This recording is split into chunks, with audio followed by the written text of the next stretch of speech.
So there's some emotions that literally hijack your brain and make exercising free will to be really difficult. And you want to avoid these emotions as much as possible. And oftentimes we can't really control how we feel directly, but we can control like what kind of situations we put ourselves under and what kind of environmental stimuli affect us. So if you want to avoid getting your emotions hijacked, I invite you to kind of put yourself in less situations in which a certain emotion is evoked. One example of a really strong emotion, I think, is shame.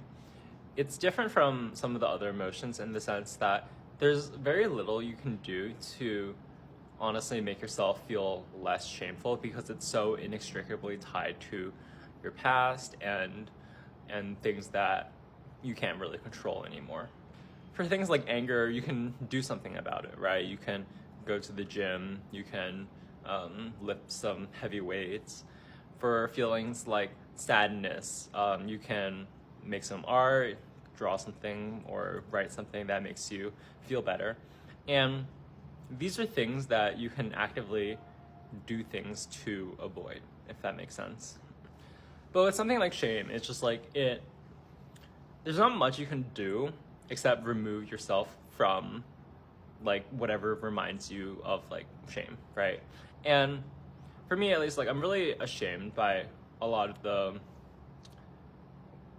like how I acted when I grew up. You know, I feel like I wasn't really as high agency back then as I am now. And whenever I go back to Philly, for example, I feel like I'm like constantly reminded of this like low agency self I once had.